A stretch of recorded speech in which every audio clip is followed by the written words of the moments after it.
지난주 수요일에 6월절 규례가 주는 교훈을 살펴봤었는데요. 이 시간에는 무교절의 규례가 주는 교훈을 함께 살펴보도록 하겠습니다.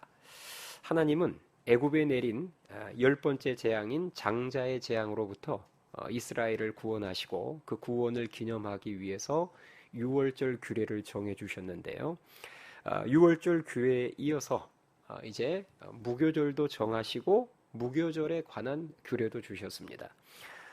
이 무교절은 6월절의 연장선상에 있는 절기라고도 말할 수 있습니다. 자, 6월절은 1월 14일 단 하룻밤 동안 지키는 절기라면 무교절은 일주일 동안 지키는 절기입니다. 자, 오늘 본문 15절 말씀을 보실래요? 자, 15절에 보시면 너희는 며칠 동안? 1회 동안 7일을 말하죠. 1회 동안 무교병을 먹을지니 그 첫날에 누룩을 너희 집에서 제하라. 무릇 첫날부터 일곱째 날까지 유교병을 먹는 자는 이스라엘에서 끊어지리라. 이렇게 기록이 되어 있습니다. 자, 7일 동안 무교절을 지키는데 언제부터 7일간의 그 무교절이 시작이 되느냐? 6월절 저녁 식사 후부터 카운트됩니다. 그러니까 1월 14일 6월절 저녁 식사 후부터 시작이 되어서 7일 후인 21일 저녁까지의 시간을 말합니다. 그 내용이 오늘 본문 18절에 나오는데요. 자, 18절 보세요.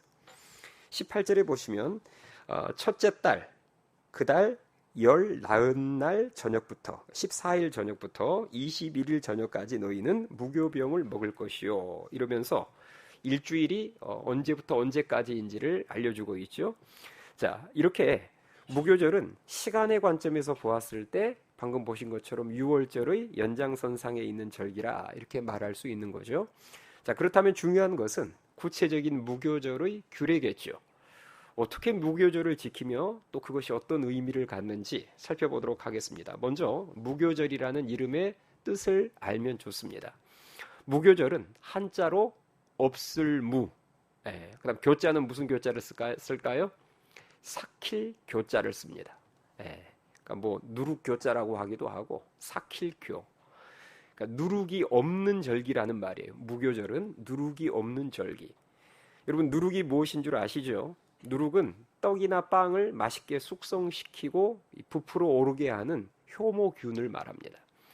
그 누룩을 7일 동안 모든 음식과 집안에서 완전히 없애는 절기가 바로 이 무교절이었습니다. 그 내용이 19절에도 또 나오는데요. 자, 19절 한번 볼까요? 19절 같이 읽겠습니다. 19절 시작. 이래 동안은 누룩이 너희 집에서 발견되지 아니하도록 하라. 무릇 유교물을 먹는 자는 타국인이든지 본국에서 난 자든지를 막론하고 이스라엘 회중에서 끊어지리니. 아멘. 자, 그렇다면 중요한 질문은 이것이겠죠. 왜 하나님께서는 이런 행동과 형식을 이스라엘 백성들에게 무교절을 통해서 요구하셨을까요? 그러니까 사람의 관점에서 보자면 하나님의 구원과 출애굽이라는 해방 앞에서 잘 먹어야 될 것 같아요? 못 먹어야 될 것 같아요? 지금 구원의 역사, 이 해방의 역사 앞에서 우리 생각 같아서는 큰 잔치를 열어서 평소보다 더 잘 먹어야 될 것 같은데, 그런데 맛 없는 무교병을 일주일씩이나 먹으래요. 또 집도 출애굽과 동시에, 그렇죠? 이제 곧 출애굽을 하면 출애굽과 동시에 이 집은 떠날 집이에요. 오늘날로 말하자면 곧 있으면 이사 갈 집입니다. 그런데 왜 그 집안을 일주일 동안 샅샅이 뒤져서 누룩을 흔적도 없이 다 제거하라고 하셨을까요? 어차피 곧 이사 갈 집인데. 우리가 이 규례에 담긴 영적 의미를 알기 위해서는 먼저 누룩이 무엇을 의미하는지부터 알아야 합니다. 정답부터 말씀을 드리자면 이 오늘 본문에 나오는 이 누룩의 의미는 죄를 의미합니다. 죄를 상징하는 거예요. 제가 앞서 무교절에서 교자가 삭힐 교자를 쓴다고 했죠. 여기서 삭힌다는 말은 부패를 의미하기도 합니다. 그러니까 우리의 삶과 세상을 부패하게 만드는 게 뭐죠? 우리의 삶과 세상을 부패하게 만드는 게 뭐예요? 죄입니다. 그 죄를 상징하는 것이 바로 누룩인 거예요. 그래서 하나님은 그 누룩을 먹는 떡에도 넣지 말고 집안에서도 다 제거하라고 이 무교절 규례를 통해서 말씀하신 거예요. 하나님께서는 유월절을 통해서는 죄의 결과가 얼마나 무서운 것인지를 보여주셨습니다. 유월절을 통해서는 이스라엘 백성들의 죄 때문에 죄 없는 유월절 어린 양이 대신 죽어야 함을 보여주시면서 구원의 은혜를 베푸셨어요. 그리고 나서 요구하신 것이 무교절입니다. 죄가 죽음이라는 무서운 결과를 가져옴을 너희들이 유월절을 통해서 똑똑히 보고 알았다면 이제부터 해야 할 일은 그 죄를 너의 마음과 가정 안에서 전부 뭐 해야 된다? 없애야 된다는 거죠. 맞잖아요. 유월절을 통해서 죄가 얼마나 무서운 결과를 가져오는 것을 너희들이 똑똑히 보면서 은혜로 구원을 받았다면 이제부터 너희들은 너희들의 마음과 너희들의 집안에서 모든 죄악들을 하나씩 없애야 된다는 것입니다. 먹는 음식에서 누룩을 제하라는 말은 음식이 들어오는 우리의 속, 우리의 마음에 있는 죄악의 요소들을 다 제거하라는 의미이고, 집안을 샅샅이 뒤져서 누룩을 제거하라는 말은 내 마음뿐만 아니라 내가 살고 있는 환경 속에서도 죄악의 요소를 다 제거하라는 말입니다.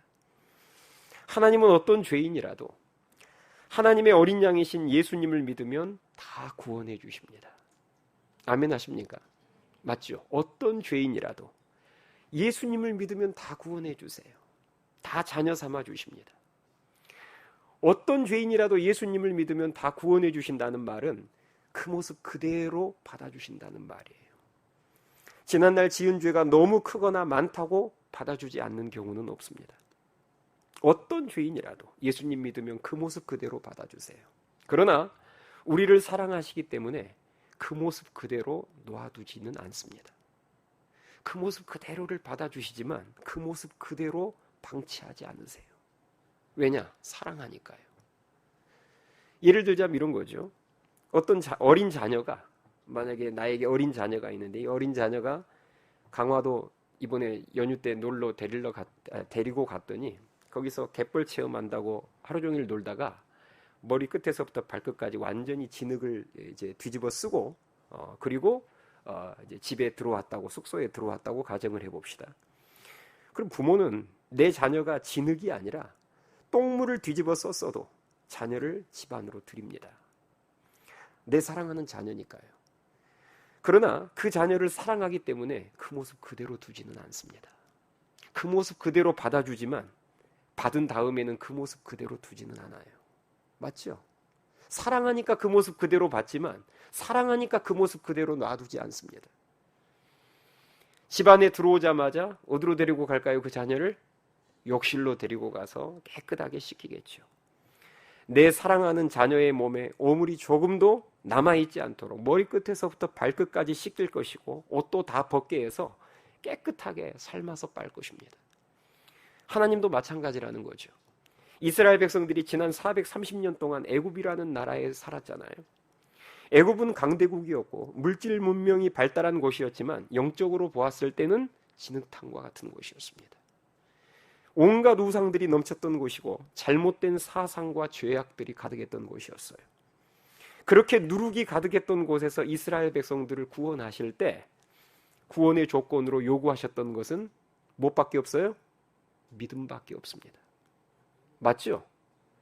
그 애굽이라는 진흙탕에 있는 이스라엘 백성들을 구원하실 때 요구하신 것은 거룩이 아니었어요. 그들에게 요구한 것은 믿음 하나밖에 없었습니다. 하나님의 말씀을 믿고 뭘 지키면, 유월절을 지키면 구원을 주시는 거예요. 아멘? 그러나 그 구원 직후부터는, 유월절 직후부터는 무엇을 제거해야 된다고요? 죄악의 누룩을 제거해야 된다는 것입니다. 이게 바로 무교절 정신이에요. 저는 이 순서가 굉장히 중요하다고 생각합니다. 무교절과 유월절 중에 뭐가 앞에 있죠? 유월절이 앞에 있습니다. 굳이 표현하자면 유월절의 핵심은 구원이고 무교절의 핵심은 거룩인데 하나님께서는 구원의 조건으로 먼저 거룩을 요구하시는 것이 아니라 먼저 은혜 가운데 우리를 구원해 주셨고 그 다음에 거룩을 우리들에게 요구하셨다는 것입니다. 6월절 구원의 은혜 다음에 무교절의 거룩을 요구하셨다는 거예요. 만일 구원의 조건으로 거룩을 먼저 요구하셨다면 우리는 구원받을 수 없습니다. 오물을 뒤집어 쓰고 문 밖에 서 있는 우리에게 아버지 되신 하나님께서 오물을 다 제거해야 집안에 들어올 수 있다라고 말씀하셨다면 우리는 평생 문 밖에 서 있어야 돼요. 절대 아버지의 집에 들어갈 수 없습니다. 우리는 하나님의 어린 양이신 예수님을 믿어 구원받은 자녀들입니다. 6월절 은혜를 입은 자들이에요. 그 은혜를 받은 자들이 그 구원을 받은 직후부터 힘써야 될 것이 뭐라고요? 내 삶에서 뭘 제거하는 거예요? 죄악이라는 누룩을 제거하는 것입니다. 구원의 은혜를 받았다면 그때부터는 내 마음과 내 삶을 샅샅이 뒤져서 죄악을 제거하라는 거예요.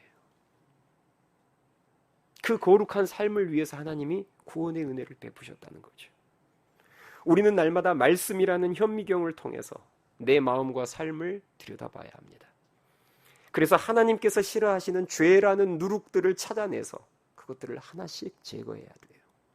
그것이 회개이고 그것이 성도가 거룩해져가는 성화의 과정입니다. 하나님은 무교절 규례를 통해서 그 성화를 요구하시는 거예요. 바라기는 이 무교절 규례 안에 들어있는 거룩이라는 하나님의 뜻을 깨달아 알아서 오늘도 내 삶과 내 가정을 이끌어갈 때 성공과 편안함이 목표가 아니라 거룩이 목표가 될 수 있기를 주님의 이름으로 축원합니다. 자, 그렇다면 우리가 삶 속에서 없애야 할 누룩들이 어떤 것들이 있을까요? 인간의 모든 죄가 다 누룩이기 때문에 이것을 말하자면 죽을 때까지 말해도 시간이 부족할 거예요. 맞죠? 모든 죄가 다 누룩이니까 이걸 언제 다 말하겠어요? 그래서 이 시간에는 특별히 성경에서 직접적으로 언급하고 있는 누룩들을 몇 가지만 살펴보도록 하겠습니다. 첫 번째로 우리가 없애고 경계해야 될 누룩은 거짓 교훈과 잘못된 사상이라는 누룩입니다. 거짓 가르침. 마태복음 16장 11절에 보면 예수님이 이런 말씀하셨어요. 오직 바리새인과 사두개인들의 누룩을 주의하라 하시니 그제서야 제자들이 떡의 누룩이 아니요 바리새인과 사두개인들의 교훈을 삼가라고 말씀하신 줄을 깨달으니라, 이렇게 기록이 되어 있습니다. 예수님은 바리새인들과 사두개인들이 잘못 가르쳤던 그 잘못된 교훈을 누룩이라고 말씀하시면서 그것을 조심하라고 말씀하셨습니다. 당시 바리새인들은 율법을 철저하게 지켜야 구원을 얻는다고 믿고 가르쳤어요. 이것이 거짓입니다. 이게 누룩이에요. 인간의 노력과 선행으로는 절대 구원받을 수 없음을 믿으실 수 있기 바랍니다. 그런데 당시 영적 지도자의 자리에 있었던 이 바리새인들은 그런 거짓 누룩들을 퍼뜨려서 유대인들을 멸망의 길로 인도했습니다. 오늘날도 마찬가지예요. 사탄 마귀는 잘못된 가르침과 잘못된 세상의 유행을 통해서 성도들의 삶에 누룩을 퍼뜨립니다. 이 누룩이 무서운 것은 아주 별것 아닌 것처럼 보여요. 누룩은 작아서 보이지가 않습니다. 그런데 그 결과물은 엄청나죠. 진화론과 같은 다양한 세상의 학설 속에도 누룩들이 많이 들어있고요. 단군 신화와 같은 신화나 전설 속에도 누룩이 엄청 많이 들어있습니다. 그리고 타락한 세상의 유행 속에 잘못된 누룩들이 많이 들어있어요. 그래서 성경은 너희는 이 세대를 본받지 말아라고 한 것은 이 세상의 유행 속에 너무 많은 누룩들이 들어있기 때문입니다. 과거에 청년부 한 자매가 다른 교회 다니다가 우리 교회로 교회를 옮겼어요. 그때 그 이유를, 왜 다른 교회를 다니다가 우리 교회로 이렇게 오게 됐는지, 직장을 옮기거나 이사한 것도 아닌데 왜 교회를 옮기게 됐는지 청년부 담당 목사님이 그 자매에게 물었을 때 그 자매가 이런 답을 했습니다. 자신이 다니던 교회 청년부 목사님이 청년들을 대상으로 연애 결혼 특강 세미나를 한 거예요. 그런데 그 내용 중에 형제 자매가 서로 사랑하면 결혼 전에 잠자리를 같이 해도 된다는 식으로 말을 했다는 거예요. 이 자매가 그 말을 듣고 충격을 받은 겁니다. 세상에서 그 말을 들었다면 뭐 얼마든지 납득할 수 있죠. 왜냐하면 세상의 타락한 문화가 유행이 그렇게 흘러가니까요. 그런데 이 자매가 충격을 받은 것은 교회에서 목사님이 결혼 전에 동거 잠자리를 그렇게 인정하고 옹호하는 식의 발언을 했다는 것에 대해서 이 자매가 충격을 받고 교회를 옮겨야겠다 생각하고 찾다가 우리 교회를 찾아서 온 거예요. 여러분, 이게 타락한 세상의 유행 아닙니까? 결혼 전에 먼저 동거해 보는 것. 그것이 합리적이다. 세상의 유행은 그렇습니다. 이게 누룩이에요. 이 누룩이 교회 안에까지 들어왔다고요. 그래서 그 누룩이 교회 안에까지 퍼져서 심지어는 크리스천들 안에서도 결혼해 보기 전에 실수하지 않기 위해서 한 몇 개월 살아보는 것 합리적인 거 아닙니까? 오염되어 가는 거죠. 성경에서는 잠언을 보면 포도주를 쳐다보지도 말라고 보지도 말라고 잠언 23장 31절에서 말씀하고 있는데, 그런데 오늘날 교회 안에까지 침투해 들어온 누룩이 무엇입니까? 크리스천들도 그런 말을 해요. 목사님, 지금 세상에 지금이 어느 때인데 요즘 같은 세상에 와인 한두 잔, 맥주 한두 잔 정도는 할 수 있는 거죠. 취하지만 않으면 되죠. 그러면서 교회들이 성도들이 모임하는데 거기에서 와인 꺼내놓고 한두 잔씩 해요.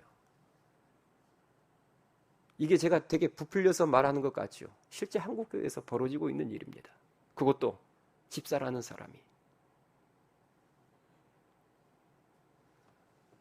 이게 여러분 교회 안에 들어온 누룩들이에요.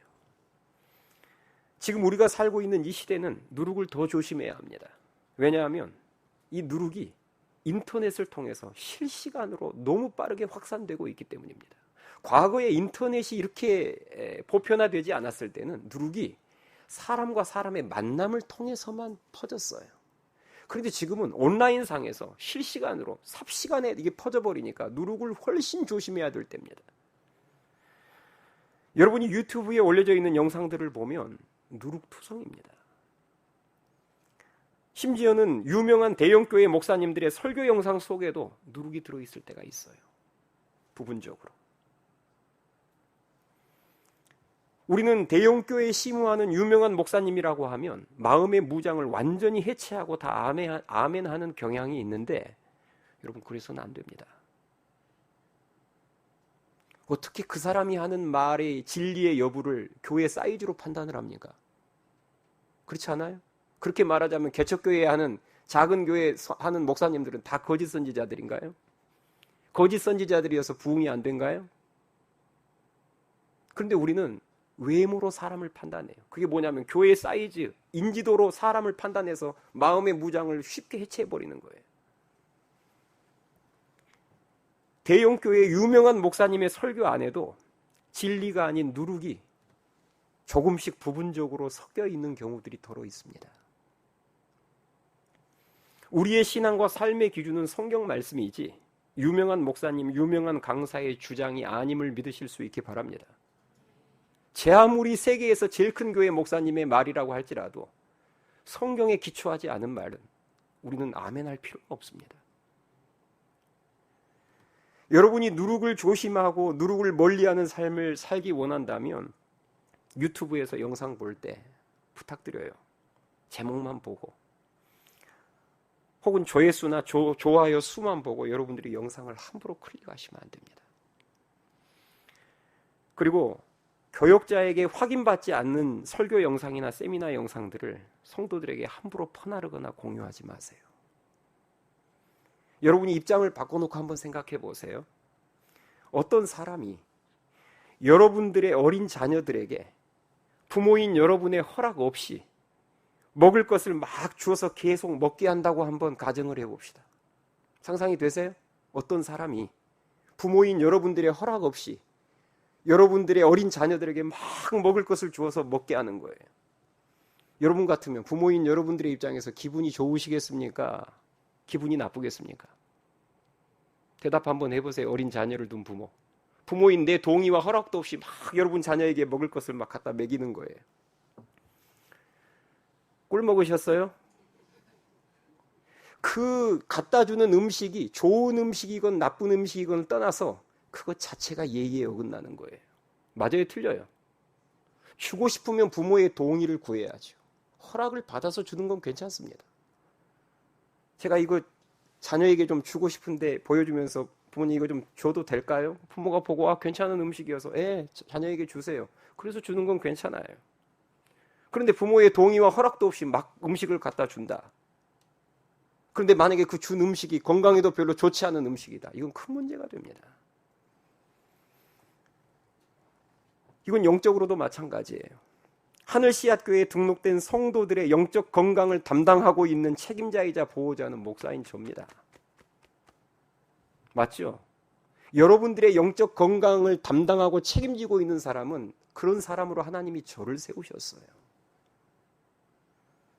그런데 어떤 성도가 책임자인 보호자인 제 허락도 없이 그 안에 어떤 누룩이 들어있는지도 검증도 되지 않는, 저의 확인도 받지 않는 상태에서 우리 하늘씨앗교회 성도들에게 막 퍼나르고 나눠준다.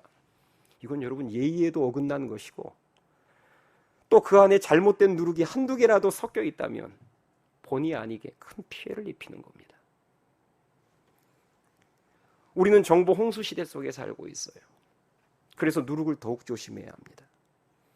그 안에 누룩이 들어있는지 아닌지를 잘 분별하기 위해서는 역시 진리의 말씀을 정확히 바로 알고 있어야 돼요. 그래서 우리가 날마다 성경 말씀을 보고 읽어야 되고, 예배 때 선포되어지는, 강단에서 선포되어지는 설교 말씀을 놓치지 않아야 되고, 그리고 성경 공부나 수련회 같은 데 참여해서 진리의 말씀을 검증된 사람에게 배우는 것이 중요합니다. 여러분, 예수님께서 사복음서에서 저 선지자가 참 선지자인지 거짓 선지자인지, 참 목자인지 거짓 목자인지 뭘 보면서 알리라고 했죠? 열매를 통해 알리라고 했어요. 여러분이 내가 섬기는 교회 담임 목사님의 말을 여러분들이 귀 기울여 드리고 검증된 사람으로 여기면서 그분의 말씀에 꼴을 먹여야 되는 이유는 뭐냐면, 저는 어느 정도는 검증된 사람입니다. 여러분이 지난 수년 동안 함께 하면서 저분이 말만 잘하는 분이 아니라 삶이 어떤지, 가정의 모습은 어떤지, 부부 생활은 어떻게 하는지, 과거에 어디에서 배웠으며 어떤 분들 목사님들과 교제를 하는지를 여러분들이 봤단 말입니다. 검증이 된 사람이에요, 어느 정도. 근데 유튜브에 나오는 강사들은 삶의 열매를 확인할 길이 없습니다. 말만 잘하면 뭐예요?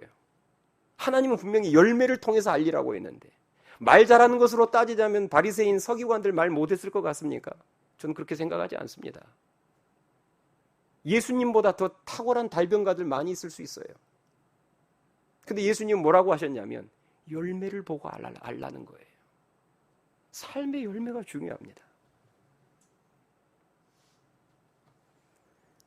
바라기는 진리의 말씀을 더욱 힘써 알아서 우리의 마음과 삶 속에 있는 누룩을 철저하게 제거하는 그런 진정한 거룩의 열매가 있기를 주님의 이름으로 축원합니다. 두 번째로 성경이 말하는 누룩은 외식이라는 누룩입니다. 외식은 거칠애를 말해요. 속과 겉이 다른 것이죠. 겉만 멋있게 포장해서 그 거짓된 모습을, 부풀린 모습을 자랑하고 드러내는 모습을 말합니다. 누룩의 대표적인 효과가 실제보다 더 크게 부풀린다는 것 아시죠? 떡이나 빵에 넣었을 때 크게 부풀려요. 이게 여러분 이제 허풍과 위선을 상징합니다.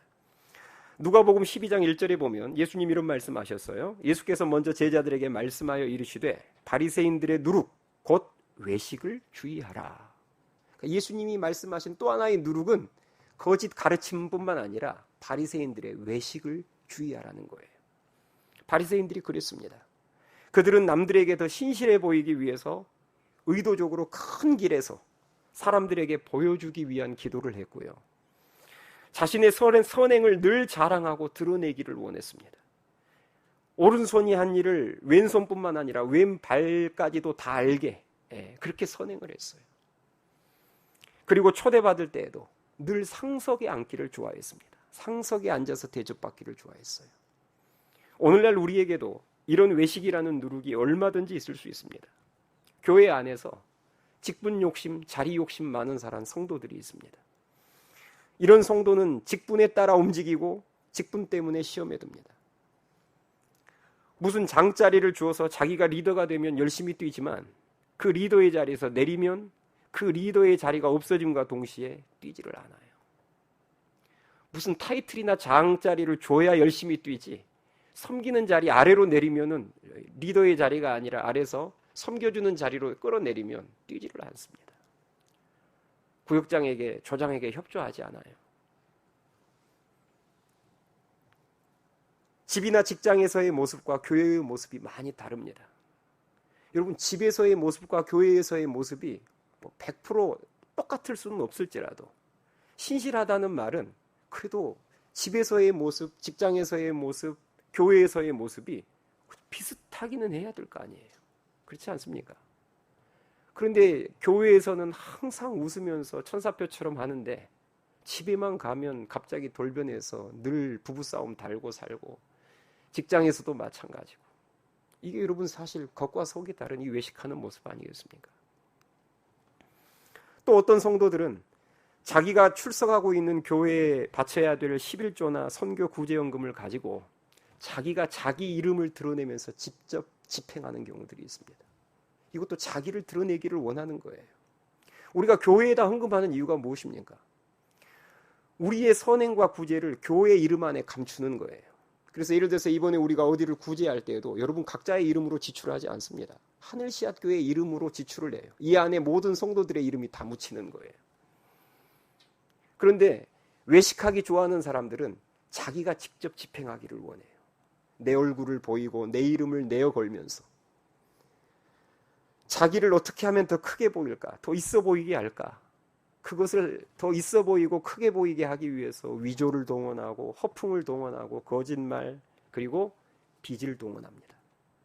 가진 것대로 사는 게 아니라 빚을 왕창 내서 그럴듯한 집, 빚을 왕창 내서 그럴듯한 옷, 그럴듯한 차 해서 자기를 있어 보이게 만드는 거죠. 우리 크리스천들은 조금도 부풀림이 없는 있는 그대로의 모습으로 살아가야 할 줄 믿습니다. 외식이라는 누룩이 내 삶에 자리 잡지 못하도록 믿음 안에서 항상 겸손해야 될 줄 믿습니다. 마지막으로 성경이 말하는 주의해야 될 누룩은 잘못된 만남이라는 누룩이에요. 자, 고린도전서 5장으로 넘어가겠습니다. 고린도전서 5장을 펴세요.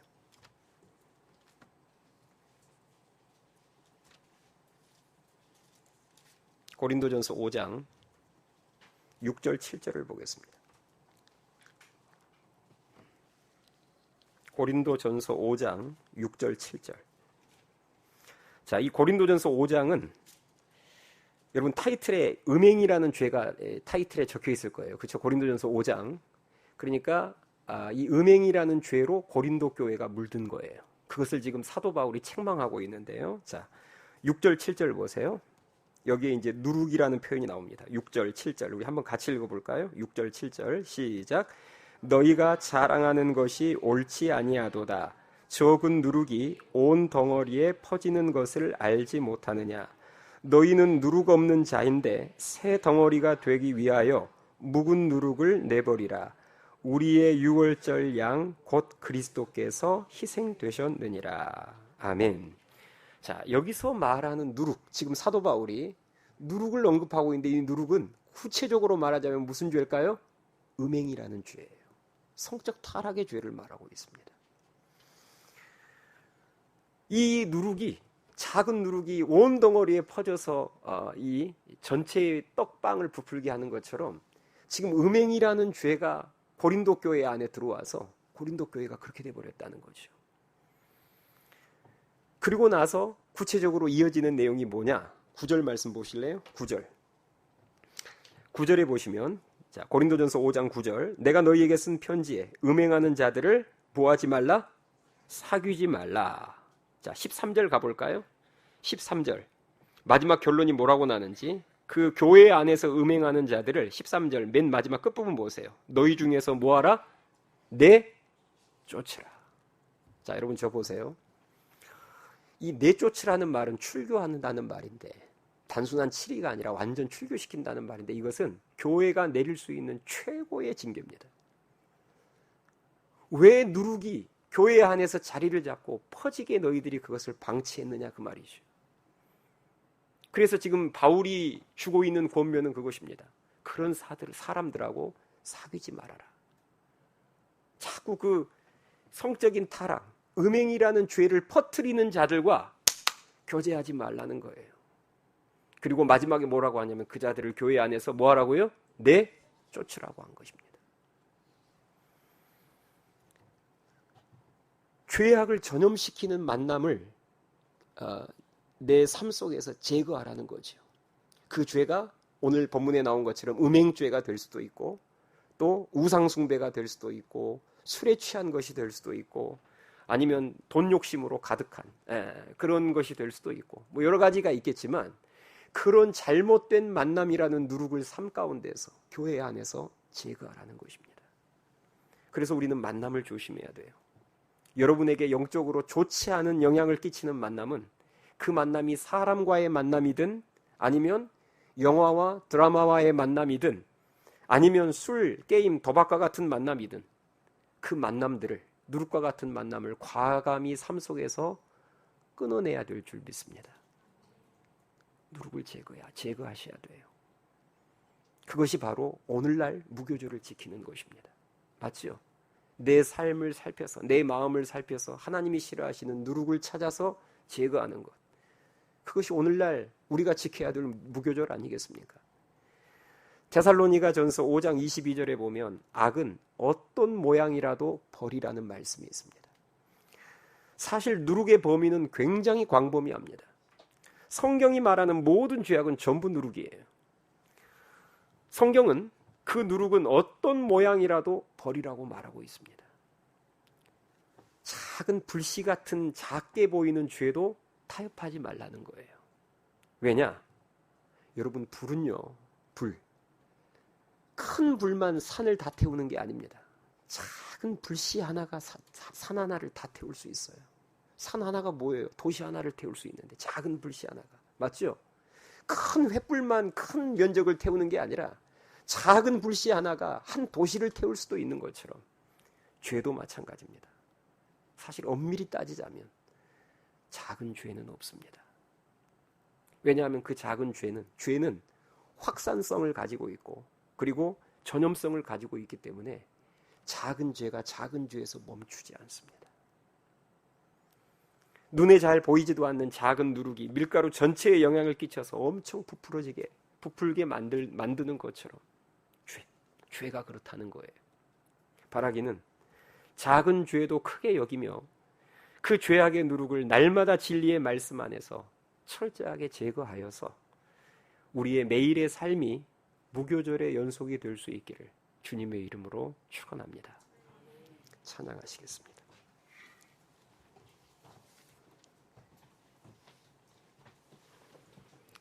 우리 시간에 하나님 우리 안에 있는 그 죄악의 누룩들, 하나님의 크신 은혜 안에서 이제는 다 제거할 수 있도록, 그 모든 누룩을 벗어버릴 수 있도록 은혜를 베풀어 달라는 그런 마음을 가지고 우리 다 같이 찬양합시다.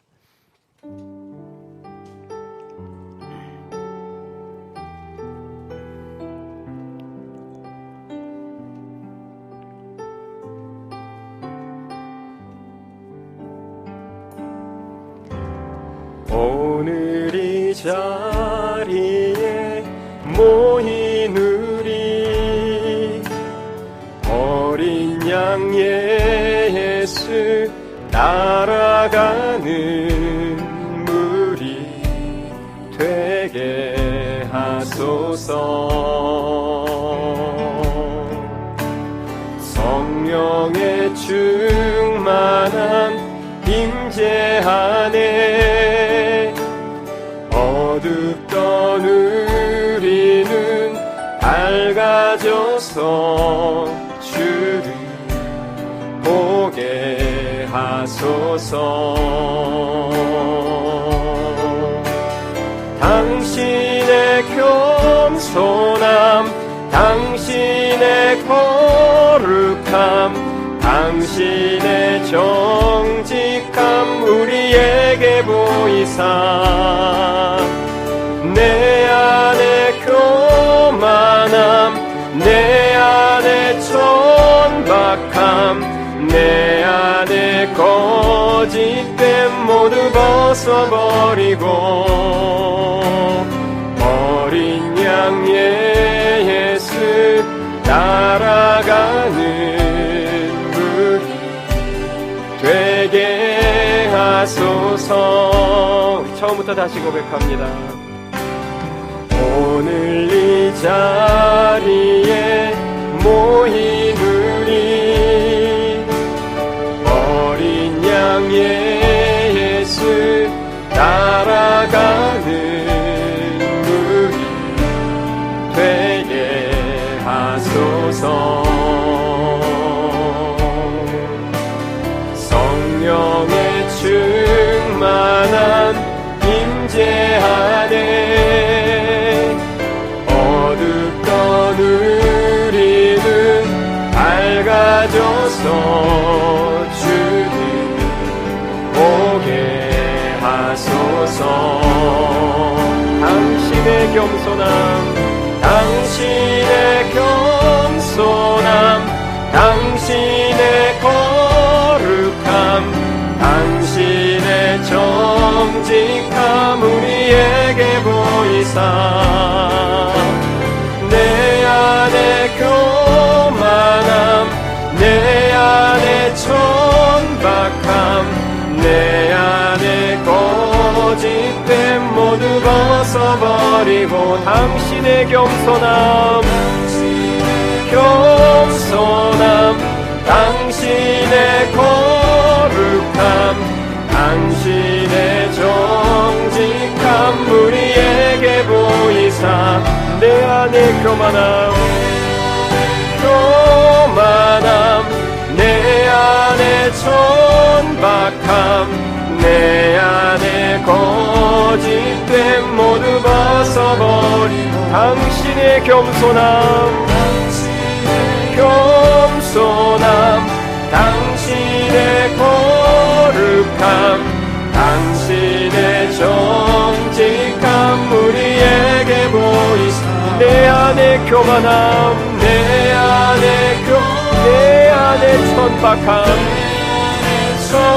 천박함 내 안에 거짓됨 모두 벗어버 다시 한번 당신의 겸손함 당신의 거룩함 당신의 정직함 우리에게 보이사 내 안에 교만함 내 안에 천박함 내 안에 거짓됨 모두 벗어버리고 어린 양 예수 어린 양의 예수 따라가는 우리 되게 하소서.